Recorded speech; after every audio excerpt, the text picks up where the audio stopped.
They saw an old man sitting quietly at the airshow. No uniform, no medals, until one jet dipped its wing just for him. Mercer operated for him.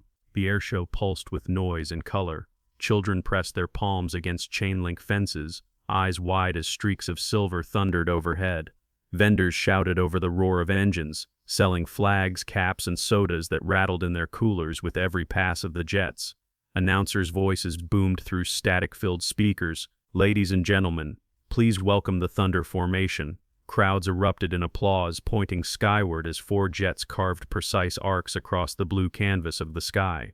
Trails of smoke blossomed behind them, painting perfect lines that seemed too exact for human hands. The performance was a celebration. Speed, precision, discipline, and yet amid the clamor, one figure remained still.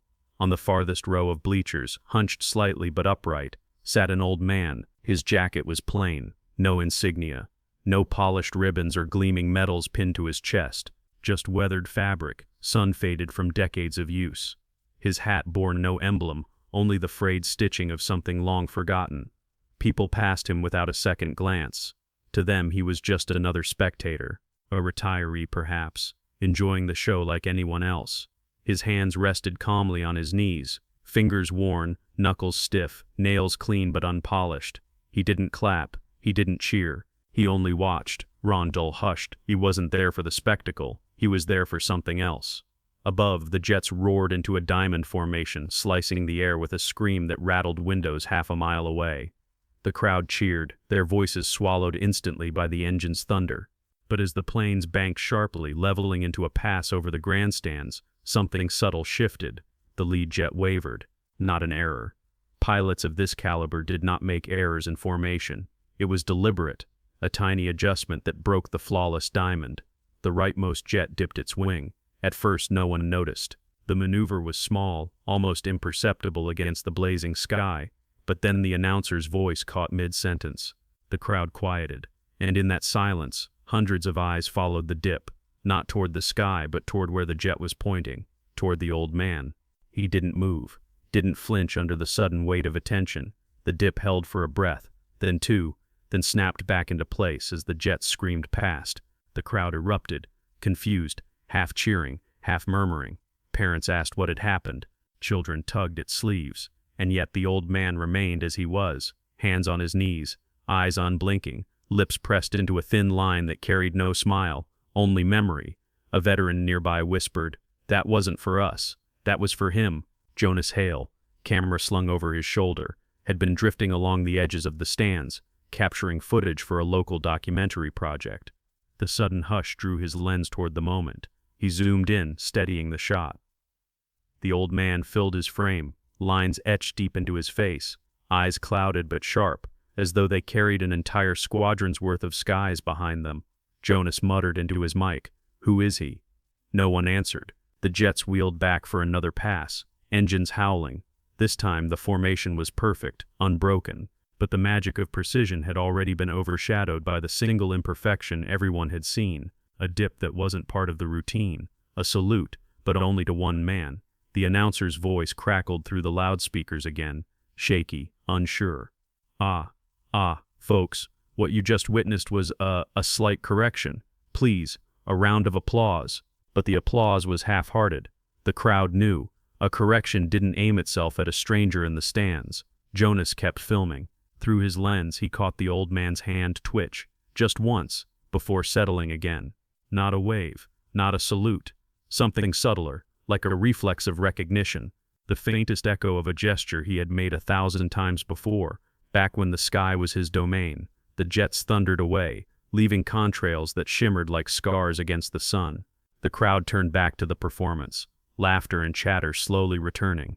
But Jonas didn't move his lens. He stayed locked on the old man, because he knew stories don't hide in the noise. They hide in the silence. The virtues of one dip of the wing was no accident. It was recognition, a message written in the sky for only one man to read, and as the jets vanished over the horizon, the old man finally lifted his head toward the sky.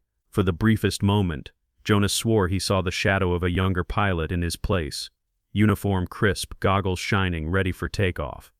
Then it was gone, and the mystery only deepened. They thought it was just a mistake in formation, until the crowd realized the salute wasn't for them but for one man no one could name. The show pressed on, jets carving loops and arcs across the sky, but the atmosphere had shifted. The roar of engines no longer drew the same cheers. Instead, whispers passed through the stands like static. "Did you see that? That dip? Was it planned? No, that was different. That was personal." Parents hushed their children. Veterans leaned on their canes, eyes narrowing with recognition of a gesture they knew too well. The announcer tried to recapture excitement, his voice cracking as he rattled off maneuvers, but the audience wasn't listening. Everyone's focus kept circling back to the man in the plain jacket. Jonas adjusted his camera. Through his lens, the old man filled the frame again. He sat motionless, shoulders squared, jawline tight. But Jonas saw it, the weight in his eyes. Not confusion, not surprise, but something heavier, remembrance. He zoomed tighter. The man's hands, though aged and lined, rested with a strange precision. Palms flat, thumbs aligned, as if unconsciously mimicking cockpit discipline. Jonas whispered to himself, "That's not an accident. That's training." From between acts, when the jets roared off to reset, the crowd spilled into murmurs. A group of young pilots in crisp uniforms, standing near the back, were whispering. Jonas drifted closer, camera still rolling. "That was for him," one said quietly. "Has to be. They don't break formation like that unless they recognize the call sign." Jonas's heart skipped. "Call sign?" He scribbled the word in his notebook. The young pilots fell silent as soon as they noticed his camera. One shot him a warning look. Then they dispersed into the crowd. The jets returned, roaring into a climb that drew cheers again, but Jonas barely heard them. He lowered his camera and studied the man once more. Still no reaction, still no acknowledgement, yet the atmosphere bent around him like gravity. Even those who didn't understand knew he was important. The announcer filled the silence again. "And now, ladies and gentlemen, the diamond split." His voice strained with enthusiasm, but Jonas caught the tremor beneath it. He too had seen the dip. He too knew it wasn't on the program. Jonas approached a veteran sitting 2 rows closer to the old man. The veteran's cap bore faded insignia, wings stitched in gold thread.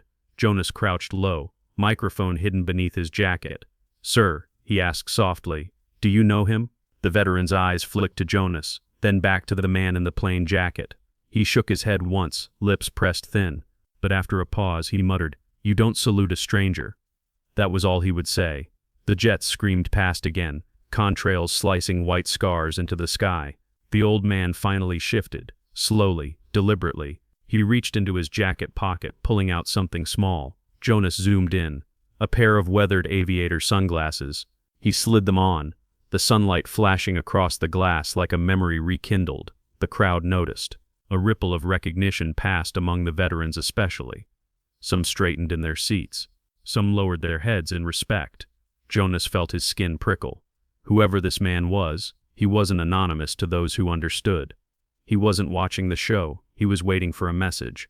The finale began. Jets climbed high, splitting apart in a perfect starburst. Trails painted across the sky, converging and diverging in dizzying precision. The crowd gasped and clapped, finally caught in the spectacle again. But Jonas kept his camera fixed. He had stopped watching the planes. He was watching the man. As the jets regrouped for their final pass, Jonas whispered into his mic, "If they dip again, it's no mistake. It's a salute." And then it happened. The same jet, the rightmost, broke formation for just a breath.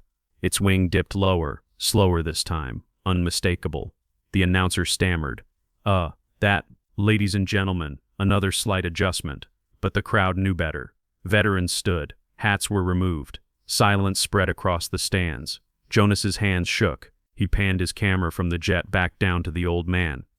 This time the man moved. He raised his right hand, not in a wave, not in a cheer, but in a gesture precise and deliberate, a pilot's salute. For the first time all day, his lips parted.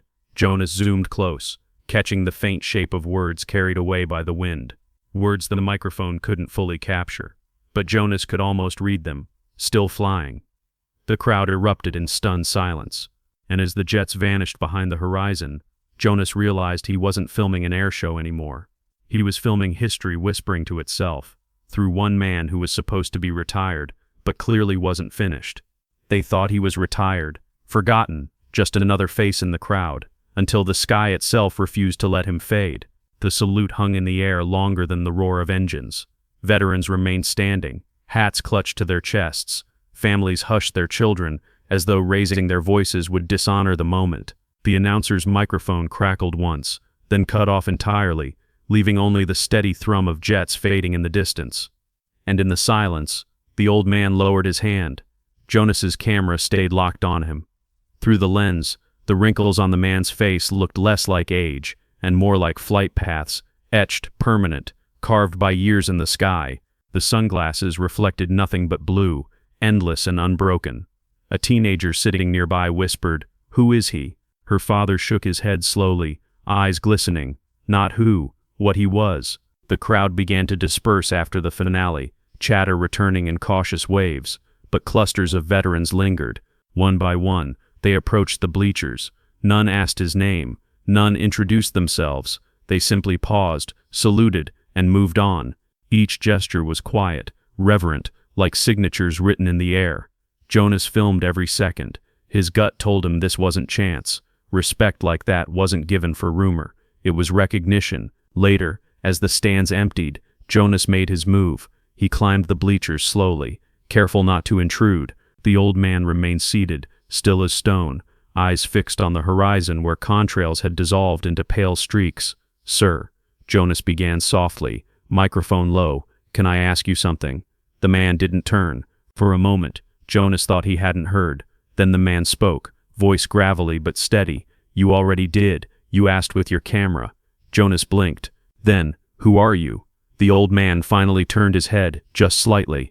Behind the glasses, Jonas caught the faintest glint of eyes that had once scanned cockpits, runways, enemy skies. What a dolt. The man didn't smile. He didn't explain. He simply lifted a hand and traced 2 letters in the air with his finger, slow and deliberate. "CV." Jonas's breath caught. A call sign. The man lowered his hand. "They remember," he said quietly. "That's enough." Lon roed his hand. Jonas bicken twar Petri Feltsky, Deheneider. One call sign, one salute, and an entire sky full of silence. Rowan. Jonas wanted to press further. He wanted dates, missions, squadrons, but he knew the silence was part of the answer. Some stories weren't meant to be told in full. Some were meant to be carried. The old man stood finally, joints stiff but posture unbroken. He adjusted his plain jacket, descended the bleachers, and walked into the thinning crowd. People parted for him without knowing why. Some nodded, some saluted, but no one stopped him. Jonas filmed until the man disappeared into the sea of faces. That night, back at his apartment, Jonas reviewed the footage frame by frame. At the exact second the jet dipped its wing, he zoomed in on the cockpit canopy. Through the reflection, caught in a flicker of sunlight, he thought he saw something impossible, painted just beneath the glass, faint and fading. Jonas leaned back in his chair, chills crawling up his arms.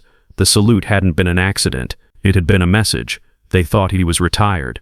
But the sky never forgets its pilots, and sometimes it dips its wing, just to remind us